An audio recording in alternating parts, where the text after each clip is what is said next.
Estamos de volta com o Hora da Saúde. Eu continuo com a nossa convidada, a doutora Rosalina Masako Yamawaki Murata, médica pediatra da Santa Casa de Misericórdia de Barretos, e continuo com a parceria do doutor Marcelo Gobo Júnior, ele que é médico da família e médico assistente do serviço ao atendimento ao colaborador do Hospital de Amor. Nós estamos falando sobre alterações no crescimento.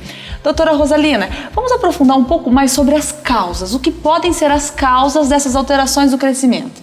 A gente pode ter causas desde nutricionais, então você tem que detectar, tá? Então, uma que a gente chama anamnese, é uma conversa com a mãe, a gente tem que saber tudo que a criança come. É uma coisa chata, mas você tem que entrar nos detalhes, que às vezes os pequenos detalhes você consegue detectar que está faltando algum nutriente. Então, você tem que ter essa percepção para você poder estar repondo, né? E hoje nas dietas que fogem às vezes do tradicional, hoje a gente tem que perguntar, às vezes a mãe é vegana, existem outros tipos ou restrições alimentares, né? Então a gente tem que detectar isso para a gente suplementar se for necessário para a criança ter um crescimento adequado, tá? Então a gente tem que procurar essas causas nutricionais, certo? Então a gente vai procurar patologias também que possam estar envolvidas, então anemia ou doenças crônicas, né? Doenças hormonais, né? Problemas da tireoide ou problemas de hormônio de crescimento, todas essas patologias a gente tem que também estar procurando. Além das causas psicológicas, como a gente já havia falado, também psicossociais, né, que possam estar envolvidas também.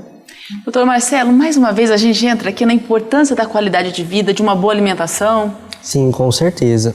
Quando a gente faz o interrogatório, o inquérito alimentar, que faz parte da avaliação da saúde da criança, e a gente está procurando algum erro alimentar, a gente está de olho em como isso pode interferir no crescimento por conta de uma deficiência nutricional específica, a gente acaba indo atrás da rotina, né, da criança para poder investigar isso. E geralmente o erro alimentar ele está sendo presente junto com uma dinâmica da vida da criança junto ali, né? Então dificilmente você vai ver um erro alimentar que isoladamente não tem alguma questão de rotina da criança que você não possa orientar, porque está muito relacionado com a dinâmica de ir à escola ou não, o lanche que eu levo para a escola, ou se a criança lancha a refeição que a escola oferece, que hora acorda, se acorda perto da hora do almoço, se acorda longe da hora do almoço, que hora vai dormir, que hora jantou.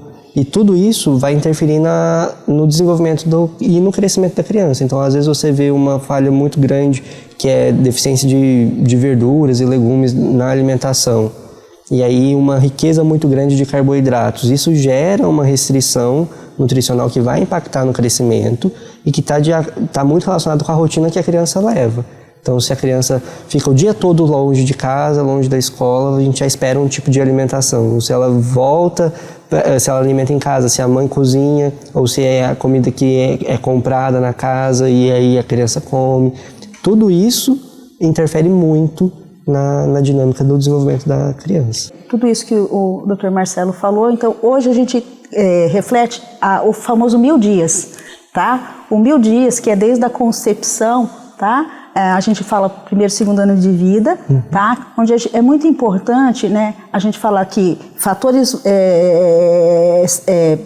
para você ter uma vida saudável, tá? Então, nessa fase vulnerável, você pode ter as mudanças externas nessa fase vulnerável, pode levar a problemas no futuro, tá? Então, hoje a gente sabe que uma alimentação saudável aí nesses primeiros 1000 dias, então desde a gestação, tá? Primeiro ano de vida, segundo ano de vida, é muito importante para evitar lá para frente problemas como diabetes, hipertensão arterial, tá? Então e outras patologias aí que possam estar envolvidas. Então a gente fala que a alimentação desde o início, tá? Então com aleitamento materno nos primeiros 6 meses exclusivos e introdução da alimentação complementar, né? E a gente procurar dar alimentos saudáveis tá? Nesse período, quer dizer, evitar doces, né?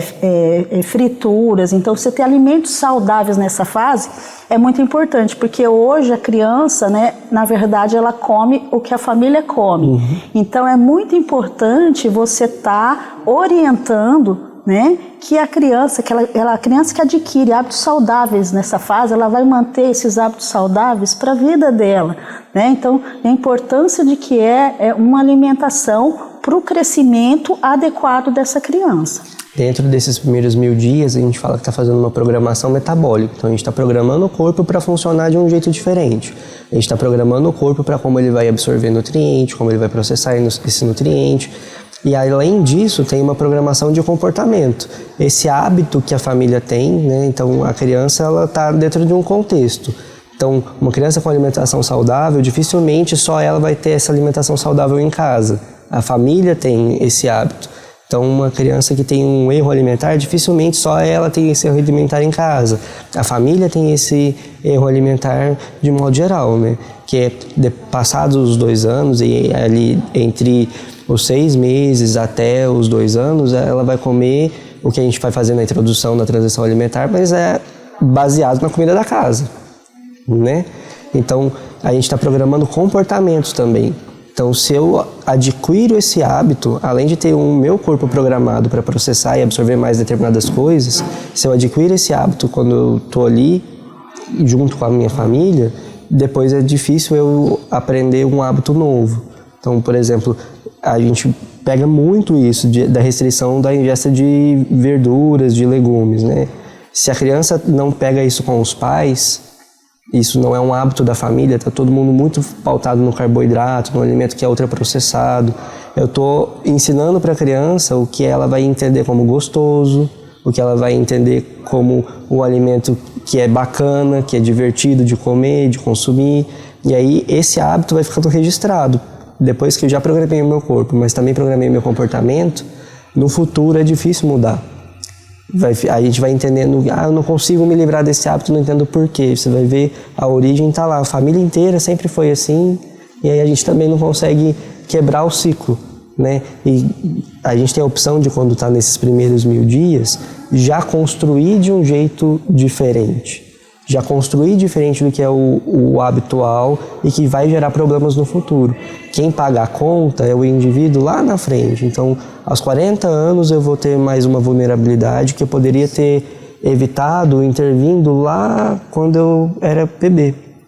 Lá quando eu estava fazendo a puericultura, que é a consulta de rotina no pediatra, na unidade básica de saúde, e que às vezes é um momento que passa tão percebido, né, que a gente vai e faz meio que no protocolo, tem que ir todo mês no pediatra, mas esse momento ele é muito importante, não só para o hoje, mas para a vida futura. Então a conta ela é muito tardia para ser paga, mas ela é alta.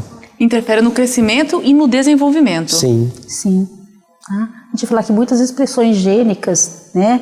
Genes que poderiam expressar lá para frente, se você, nesse período de vulnerabilidade, você consegue fazer essa parte alimentar, você trabalhar muito bem essa parte. Então, por exemplo, se você ia ser obeso, você ia desenvolver diabetes, você ser hipertenso, muitas vezes você consegue segurar, né, assim, a expressão desses genes, né, como muitos outros, né, que hoje a gente... Isso, aquilo que o nosso corpo ele tem essa programação que é como se fosse um manual de instruções do que vai acontecer com a gente. Então, quando eu estou lá na concepção, se eu vou ter cabelo claro, se eu vou ter cabelo escuro, a cor que vai ser a minha pele, dos meus olhos, o formato do meu rosto, tem esse manual de instrução dentro das nossas células. E aí, a maneira como a gente vai usar o manual de instrução é igual montar um chuveiro em casa, por exemplo. Eu posso ler o manual e eu posso usar uma faca para apertar um parafuso, posso usar uma chave de fenda. Isso são as maneiras como a gente vai usar o manual, como ele vai nos servir. A mesma coisa é com o nosso código que faz o nosso corpo. Então está lá programado que o nosso cabelo tem que ser de determinado jeito, ou que o nosso peso vai ser de determinada forma, ou que a nossa altura vai ser de determinada forma. Mas a maneira como isso vai acontecer é a expressão. E isso a gente não pode mudar o manual. Não tem como eu mudar a minha constituição. Se eu tenho uma tendência familiar a ter um uma maior altura, por exemplo, não tem como eu mudar essa tendência, mas eu posso mudar a expressão dela. Então, o meu manual de instrução ele vai ser lido de um outro jeito, de acordo com aquilo que eu como, quanto como, de onde eu vivo, de que poluição que tem no meu ar, na minha água, no meu ambiente. Então, a expressão gênica é a maneira como a gente vai ler esse manual, né? Como o nosso corpo vai ler. E isso depende muito mais do nosso ambiente do que está escrito, né? E levando todos esses fatores em consideração, como que fica o crescimento de meninos e meninas? Eles são iguais ou existe diferença em relação ao gênero? Não, existem diferenças no crescimento entre meninos e meninas, tanto que as curvas de crescimento são diferentes até para meninos e para meninas, certo? Que para a mesma idade, a gente não pode considerar a gente tem que considerar as variabilidades da curva, mas entre meninos e meninas a gente tem essa variação. Agora vamos falar da dor do crescimento. A gente ouve falar que crescer dói, isso é verdade? Crescer dói, mas na verdade, para a gente dizer que é dor de crescimento, você tem que afastar as outras causas, né? Para você dizer, a gente fala que dor do crescimento é um diagnóstico de exclusão, certo? A gente não pode simplesmente, a criança está com dor, é uma dor de crescimento. Tá? Então, como que a gente vai diferenciar? Tá? Então, é muito comum criança nessa idade, 3, 6 anos, ter essa queixa, né? Principalmente ela é noturna, dor de crescimento, tá? Geralmente é nas duas perninhas, tá? Geralmente na coxa, na perna, no tornozelo, tá? Às vezes a criança refere essa dor e a mãe costuma fazer uma massagem e geralmente melhora. Então, no outro dia ela acorda bem, saudável, sem dor nenhuma, tá? Então, a gente fala que tem uma evolução benigna, né?